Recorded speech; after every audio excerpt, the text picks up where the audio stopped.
training programs, strength and conditioning programs, and just help to improve your overall quality of life. So a little bit about my background. I used to bleed strength and conditioning. Started off as an intern with the University of Delaware back in 2008. Then I moved to Colorado Springs for an internship in 2008 and 2009. I got picked up by the Department of Defense in 2009 and 2011 to work at Joint Base Lewis McChord in Washington State. That led to a fun opportunity to work with the Paralympic division of the Olympic Training Center, so those individuals of different types of impairments and disabilities, everything from vertigo to having maybe missing a couple limbs. Pretty incredible experience to work with those individuals. Back in 2015, moved over to South Korea as a fitness coordinator and part-time strength coach. I was in Seoul, USAG Yongsan. This base is closing down, and I was at USAG Camp Humphreys. This base is being built up. This is where Donald Trump just went to visit, I'm pretty sure. Also, one fun fact about USAG Camp Humphreys: has anyone seen World War Z in the room? So that was the birthplace of the zombie apocalypse in the movie. And if you go to that area, it kind of looks like a desolate place to be. So, one interesting fact about Camp Humphreys.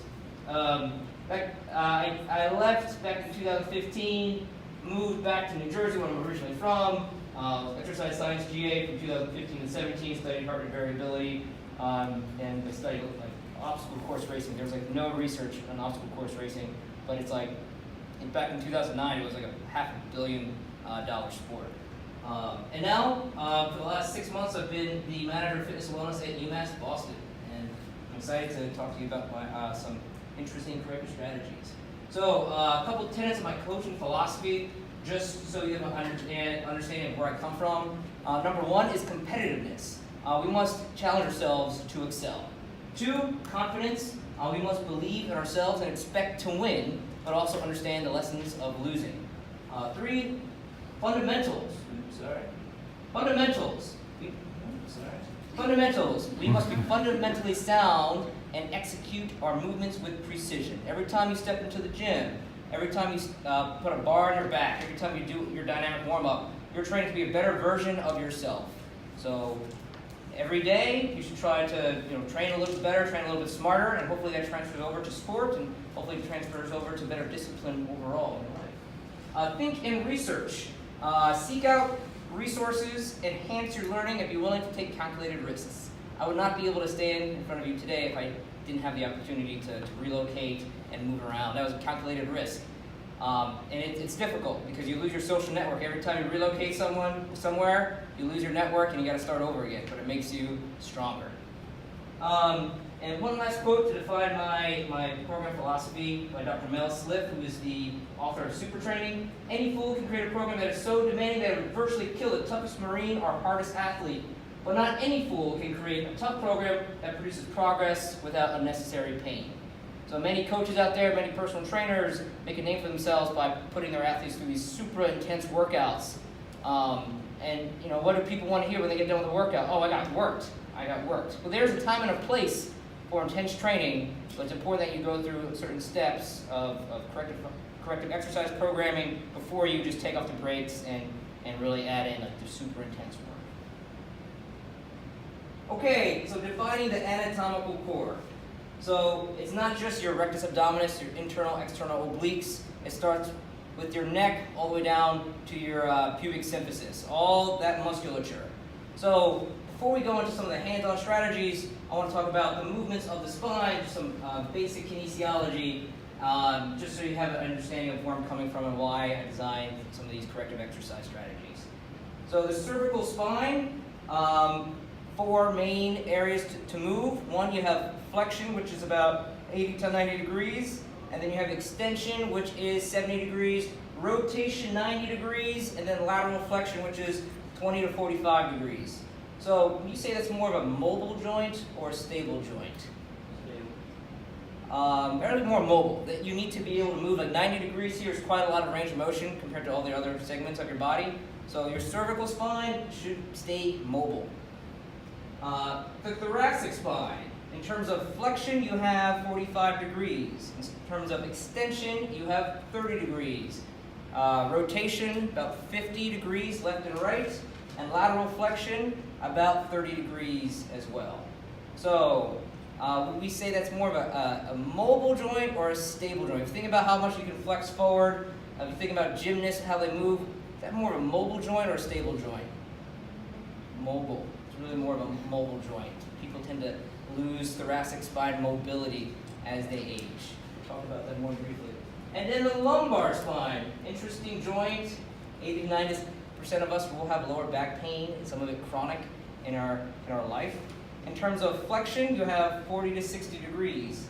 In terms of extension, you have 20 to 35. But in terms of rotation, you have about 3 to 18 degrees.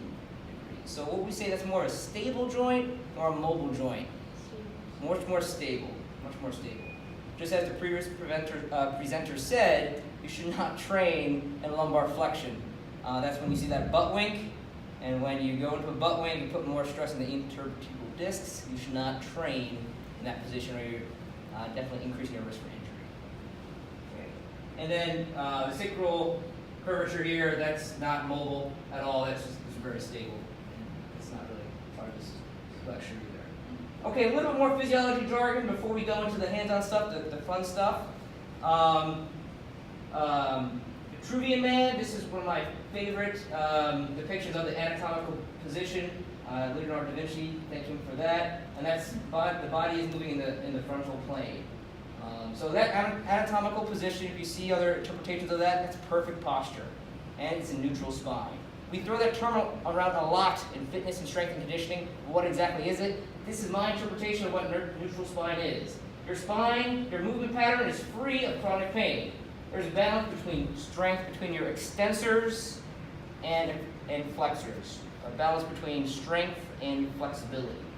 Your core muscles have a strong ability to transfer force from one muscle group to another muscle group, such as doing a medicine ball throw, such as doing a golf swing, such as doing a baseball swing.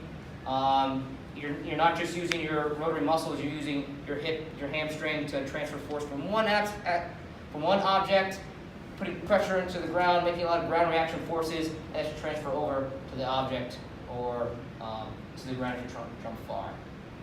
And then lastly, it should be strong, stable, strong, and mobile. Now, when dysfunction happens, it starts with a dysfunction here in the core and translate upstream or downstream. For example, some issues that happen down the road that can lead to dysfunction are if you have poor hip abduction and poor plantar flexion, you're higher risk for ankle sprains. If you have poor big mobility of your big toe and have poor dorsiflexion, you're more likely to get knee pain. If you have poor thoracic spine mobility, if you're limited in any of those ranges of motion we talked about before, you're more likely to have shoulder impingement and neck pain. And then if you have a lack of hip mobility, you're more likely to get lower back pain. So everything's interrelated. If you have knee pain, it's not necessarily the knee. It's not necessarily your PCL, ACL, MCL, LCL. It could be something related upstream or downstream. Okay, and then moving into some of the postural asymmetries and dysfunctions, we'll talk about posterior pelvic tilt, anterior pelvic tilt, thoracic kyphosis, overhead position or cervical straightening, and then we'll go over strategies, and I'll bring someone up here to coach them through how to bring yourself back to good posture.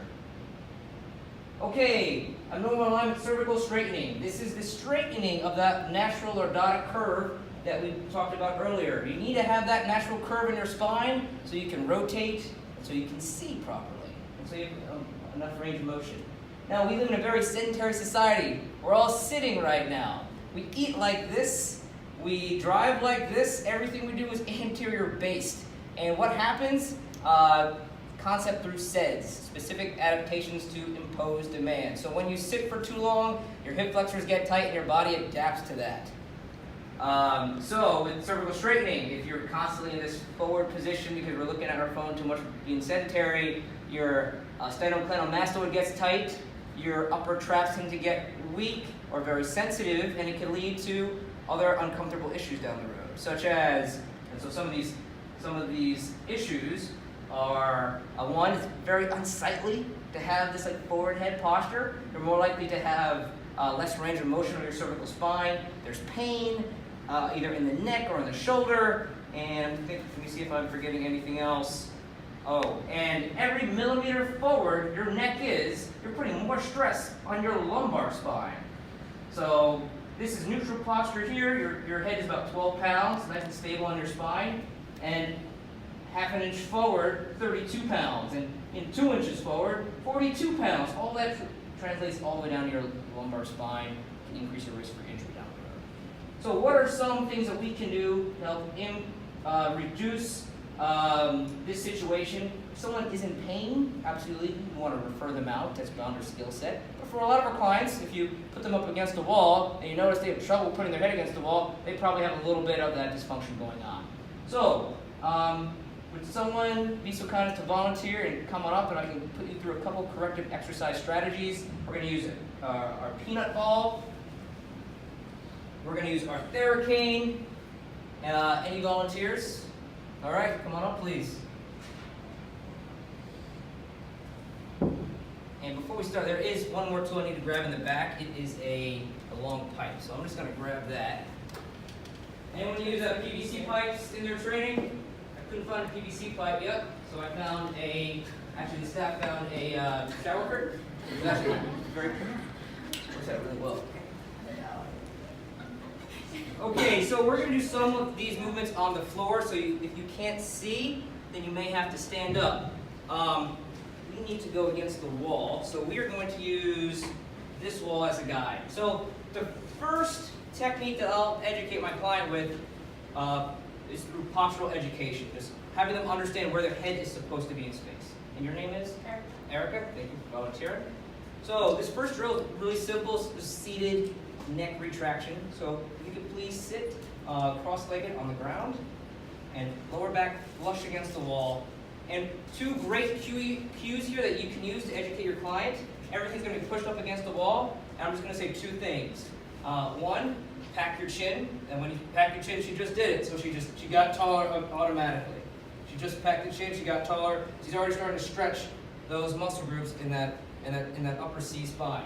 Another cue you could use is make a double chin. Those are two really, really effective cues that will instantly help improve your client's posture. And we know cueing is everything when it comes to trying to efficiently train for effective movement. So let's see that one more time. Pack the chin. Perfect. The shoulder blades are back, rib cage is flat against the wall. So that's just level one. Level two can be go into a wall squat. So let's stand up, please, and go into a basic wall squat. Just step forward just a little bit. Good. And you can train, isometric strength with your quads, and you're still educating on posture here as well. So make that double chin and looking nice and tall. Perfect. Perfect. Okay, so after we get through that, we can teach something a little bit more dynamic by using a PVC pipe or some other tool. So we're going to have 3 points of contact. We're going to put this pole on our upper back. You've already done this one before. Let's see. So 3 points of contact: head, upper back, lower back. And we're going to go sideways so everyone can see what's going on. So one hand is going to be below, and this hand should be behind the pole, so that you're perfect. Perfect. Just so everyone can see better, let's switch hands. Switch hands. Good. So in this position, you see 3 points of contact: head, upper back, lower back. And from here, you can still also educate on where your head is supposed to be, help educate and proprioception of where your spine is supposed to be. So make that double chin, and let's go into a hip hinge pattern where we bend the knee slightly bend the knee, a little less bend, and continue to hip hinge forward, hip hinge forward, hip hinge forward. Pretty good. Losing a little bit of contact on the lower back here, so I would try to cue on extend your posture a little bit more. And let's keep that head in line, keep that chin packed, back super flat, and stand up nice and tall. So over are the days of doing our deadlifts or our back squats and keeping that head up. It's all about neutral spine, keeping your spine in a stable position, and when you come up, you're looking straight ahead. On the way down, I'm not looking up, but my eyes are up, So this is, again, a great cue to help educate your client on where your head is supposed to be in space to reduce any type of cervical strengthening. What else do we have here? A couple other tools I like to use. One is my Theracane. Put that pull down. And this is just a, this is the new like Star Wars lightsaber. That's kind of cool. Actually, it's just an overpriced back scratcher. But I like this model because it has 4 pressure points, and you can put on your back like so. So you're actually gonna put that on. Coach you through the next drill.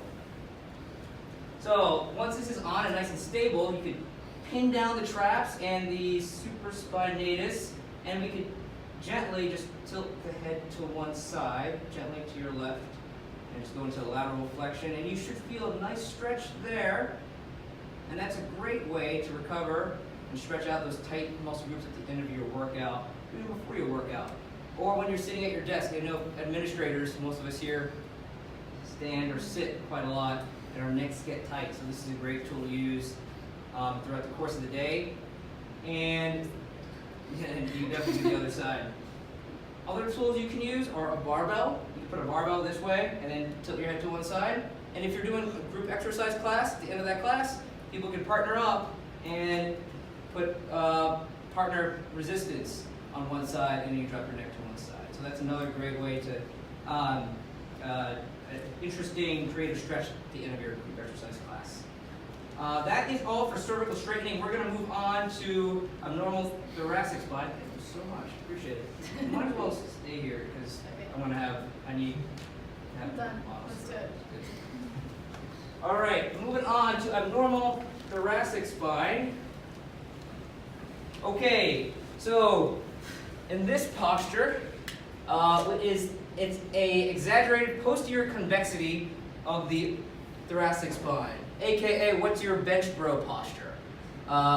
Notice on the right that this is dowager's hump. So this is going to be defined as excessive thoracic kyphosis with a forward head position. So you have a combination of both calcification of the thoracic spine and straightening of the cervical spine. This is something we refer out to. This is not something that we can fix with just traditional training. But for chronic, people who bench press a lot or people who have poor posture, it's very common that these muscle groups will get tight. Your thoracic flexors, your pec minor, which is responsible for horizontal adduction, scapular downward rotation, and protraction. So if we can stretch those muscle groups out, we can bring ourselves back to a normal functioning posture. Our weak muscle groups are going to be our thoracic extensors. So let's go through some corrective exercise strategies to try to help bring ourselves back to that fun, confident posture. And number 1 would be to foam roll. If you're not already foam rolling, highly recommend it. The research on foam rolling is mixed, but for most people who use it, they feel better afterward. And maybe there's a little bit of a placebo effect there, right? But if it works, it works. There's really not much negative benefit using foam rolling. But other things that you can do to help improve range of motion are using our peanut ball, our T-spine ball. So if you can please lie down on the floor, please. Has anyone not used these before? If you've never used one of these balls before, just kind of raise your hand. Okay, cool. So first time using this, you want to use 2 tennis balls or 2 racket balls. If you use 2 lacrosse balls that are in here, it's probably going to be a little too much. Have you used these before? Or you used 2 lacrosse ball? Lacrosse ball. Okay, so we use that one. And you can use this 2 ways. One, we'll just go through a roll where you're just going back and forth. Yeah. If you're using a shirt with this, it may get caught up, so you want to tuck in your shirt.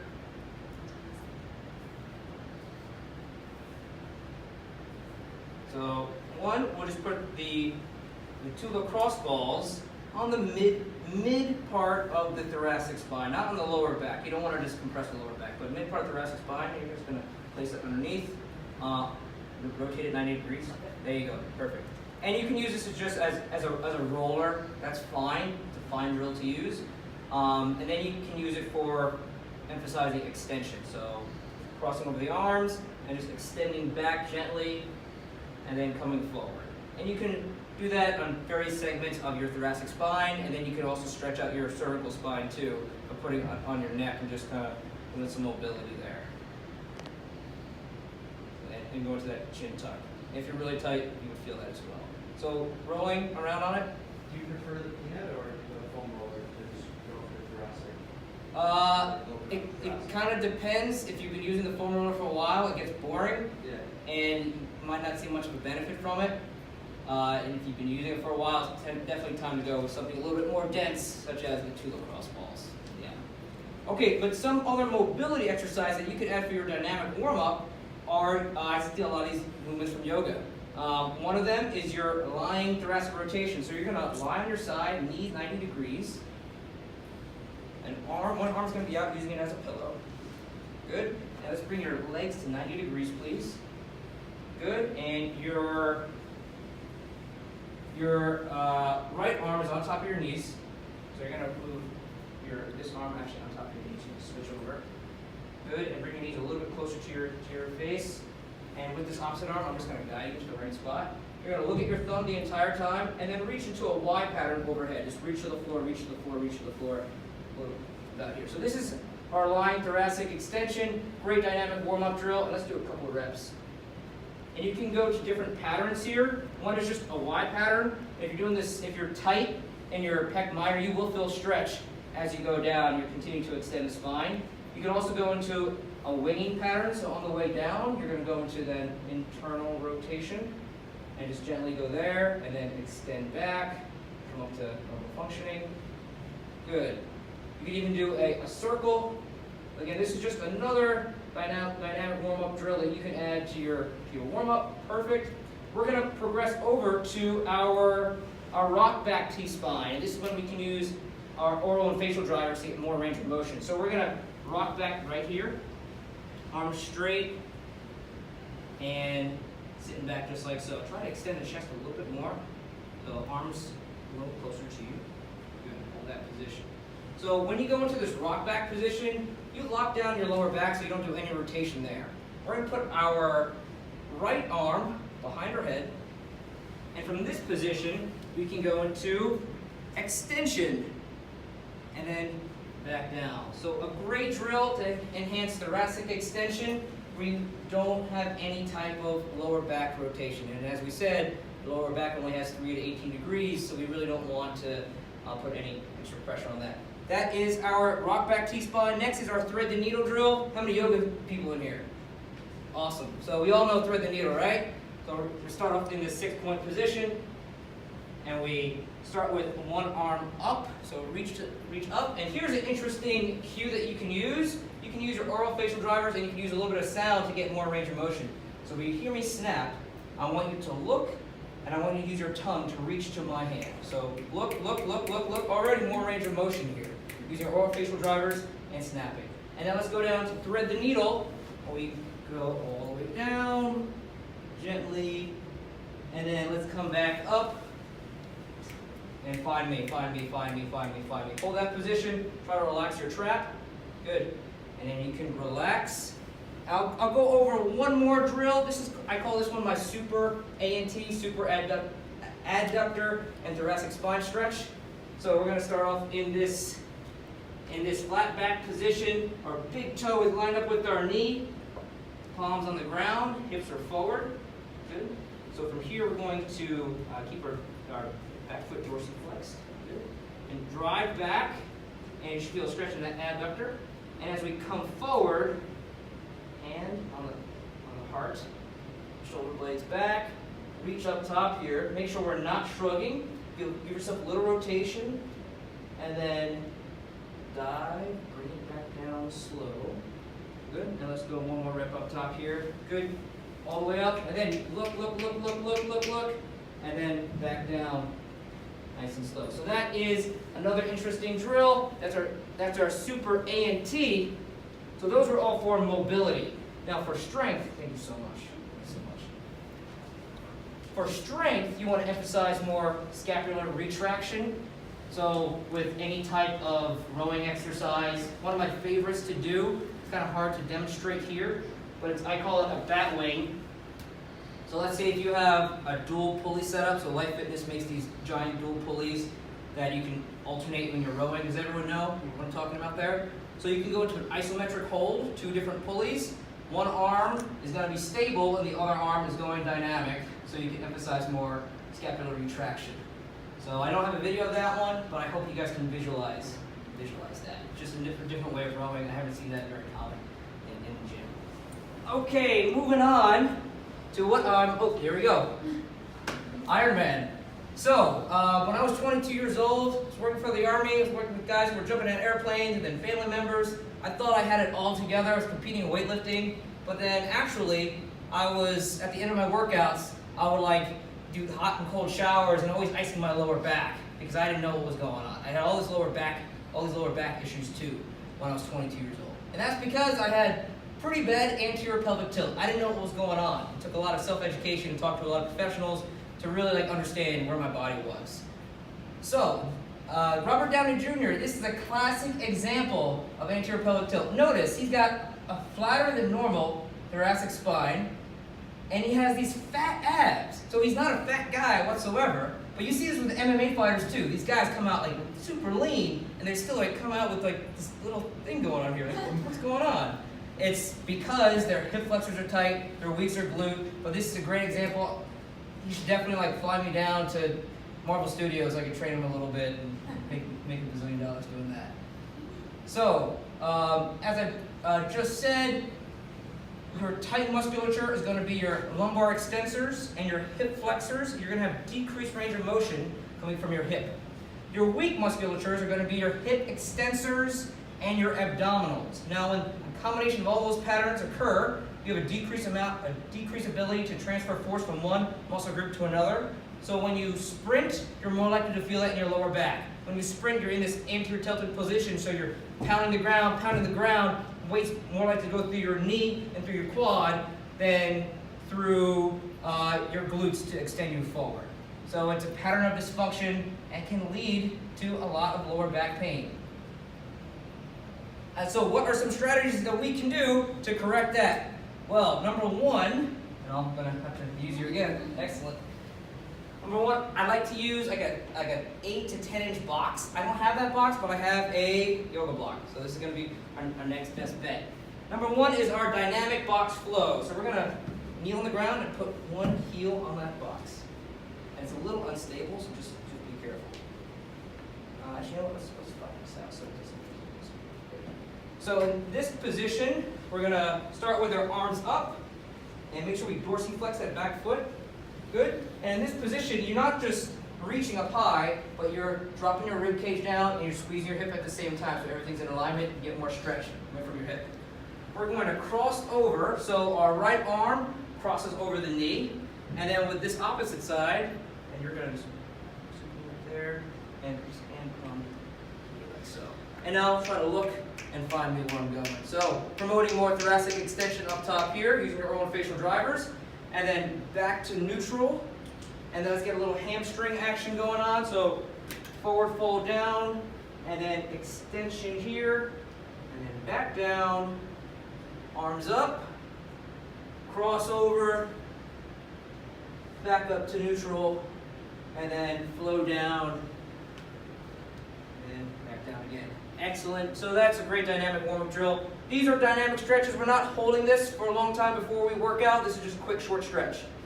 So that's number one, our dynamic box flow. Number two would be a walking quad stretch. Really simple drill. You just grab one leg and it's walking forward. Great, simple way to warm up.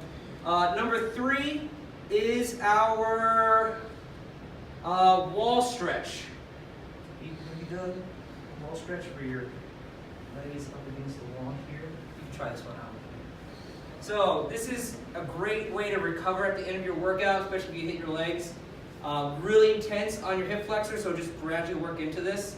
You would actually place one foot against the wall, and I like to use an Air-X pad so you're not just pounding the ground with the knee. So if you're comfortable doing this, one foot against the wall. And you can start off in a forward position, and your chest up is nice and high. Good, hold that position. Start with one arm on the ground, and drive your hips forward. There you go. So this is going to stretch out your hip flexor, and as you get a little bit higher, you're going to put more and more stress on that hip flexor to promote more length. Make sure you're squeezing your hip the entire time. And then if you go into a reach, you get even more stretch. So this is one of the best ones to do, but also really intense. So progress your way into this. This is not a level 1 stretch. Excellent. Excellent job. Since we're already on the ground, yeah, let's get to the other side. And so we have a little overextension here. So make sure we drop that rib cage down. Lean forward just a little bit more. So that's going to be a better position. Good. Also for postural education, I'll have my clients lie down in their assessment. So we'll do one more drill from the floor here. Yep, you're fine, just like that. So when your legs are straight, your body is in a neutral position. You have that natural lumbar arch. When you bend your knees a little bit, that arch goes away. So I'll start my clients out with my legs almost fully extended. So yeah, just a little bit of a knee bend here. And do you mind if I use my hand as a tactile cue? So arms up like so. Simply cue your client to crush your hand in this drill. That pushes you down to more of a neutral position, especially when you're doing any type of barbell loaded work. You need to be a little bit more posterior pelvic tilted. So using your hand as a tactile cue, always ask your client first. So you put right underneath the lower back, and you would say, crush my hand. And try to put your rib cage down and crush my hand. Good. So right there, we just emphasized a little posterior pelvic tilt, and she is bracing and she's crushing my hand. You'll notice if your clients are new to the gym, they can barely put pressure down on your hand. They can barely do it. But as they get stronger and they have more coordination, they can really crush it down and you can barely move it from their lower back. Great drill to get your clients started off in terms of postural education. Thank you so much. We're good with the hands-on stuff for now. Awesome. In terms of strengthening exercises, I recommend more of a sumo style pattern versus a conventional style pattern. Research shows that sumo style deadlifts puts less strain on L4 and L5 and more emphasis on your hips. Also, encourage more anterior base squats such as goblet squats, 1 dumbbell, 2 dumbbells, front squat versus back squat. And the reason why, when you put a bar on your back, the first thing you have to do is stick your butt out. And to do this with a heavy load, you have to emphasize anterior pelvic tilt. So if someone already suffers from lower back pain, that's the last thing you want to do is give them an exercise that already overemphasizes anterior pelvic tilt. So front squat, it's challenging to get to this position. You have to do a lot of stretching of your lats and of your wrist, but it's much more corrective than a back squat. Also, last drill I'll show you guys, one of the best drills to help strengthen up your glutes is your single leg deadlift pattern. It's safe, it's easy to do, it's not easy to do, but it's safe and it's a challenge. But you can do it with the band to give feedback to your client. So, one of 2 ways, holding a light band or a heavy band, and the leg you're standing on is slightly bent, moving into that T pattern. If their knee bends, they'll feel that difference. So they have to cue to extend through their hip and stay nice and tall, and then come on up. And if they're more advanced, they can go with the band over their head, so it gets a little bit more shoulder stability at the same time. Great drill to do. It gives you feedback. Okay. Moving on to our last dysfunctional pattern, posterior pelvic tilt. So this is a little bit less common. Some people genetically just have a more flat lower back. It's definitely not as common as anterior pelvic tilt. One interesting observation, when I was in Korea working with the US Army, very often you work with their Korean counterparts. So when you're 18 years old, all male Koreans have to go into the military service. If you're high performing, you speak English well, and you're very disciplined, you can actually be attached to a US military unit, and they're called a KATUSA. So often, morning physical training, I would work with US military, and there would be KATUSAs attached with them. So when they all stand at attention, I would notice that the KATUSAs would normally have more posterior pelvic tilt. I just thought that was an interesting observation. And with that, they tend to have more weak hip flexors and weaker lumbar extensors, and more tight hip extensors, glutes, and more tight abdominals. So I thought it was an interesting observation, and there are some corrective exercise strategies that help them to ensure that they don't have too much discomfort throughout the day. And couple drills to help with that would be a dynamic figure 4, so figure 4 position and going into a hip hinge. This is a great, again, dynamic warm-up drill. Doing a three-legged dog into a pigeon. Do you know three-legged dog? I'll show three-legged dog into a pigeon.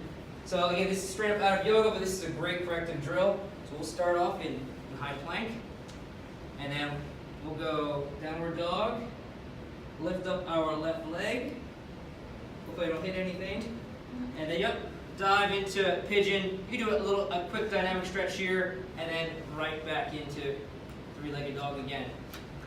Great corrective drill. Yoga is, it's hard to get guys to do yoga, but once you educate them on why it's important and how it's going to help them perform better, they're much more receptive to that.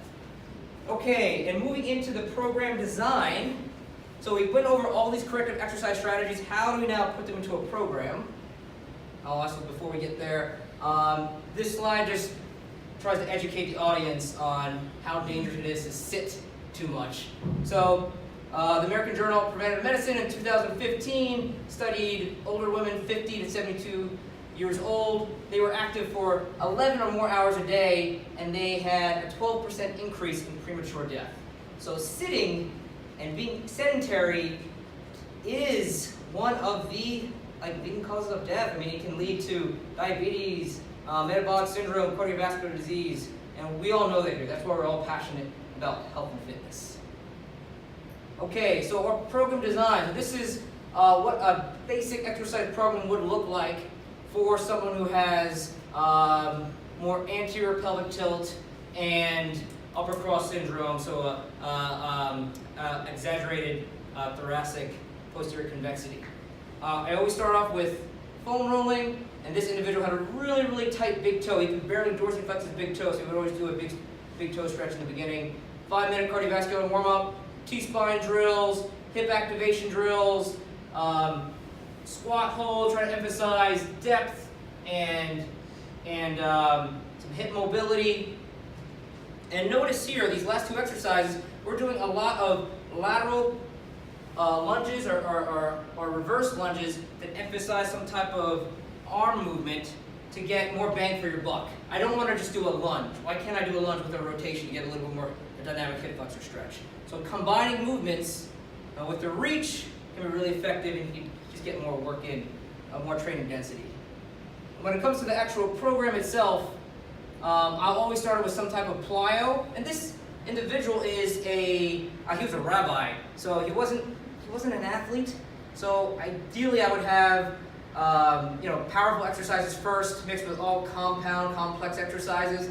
But I don't want my general population clients sitting around. So I'm always going to superset or tricep. So in this workout, he's got sumo deadlift, dumbbell row, and then a bicep curl. I break up my programs into either upper body push, lower body push, or upper body pull, lower body pull. So this is a upper body pull and lower body pull day. Lower body pull means anything that's more hip dominant. So your deadlifts, your single leg deadlifts, and anything when you're rowing. Also notice how I change up the intensity from week to week on our structural lifts. So this changes up the variation, it's fun, and it also can increase your rate of force development too, if you're alternating the speed at which you're moving that weight and not just staying the same load or gradual intensity throughout your training program. And then the second part of this training program, single leg deadlift, reach with a dumbbell. That would be with using a light dumbbell and coming forward. A single leg inverted row. When you do a single leg inverted row, you get a little bit more hip work, and he had really weak glutes, so that was a great way to get more bang for your buck, a little more glute activation and pulling at the same time. I'm a big fan of doing planks and different types of Pallof presses. Is anyone here familiar with the Pallof press? Good, a couple of you guys. It's basically when you have a band, and if you could just hold this band nice and tight, just hold it right there. Perfect. Just hold that right there. Don't let go. Don't let go. Mm-hmm. So this is a great way to help increase your core strength. And you press out, and this requires you to resist rotation. When you resist rotation, you can help train your core just like if you're doing a side plank or a front plank.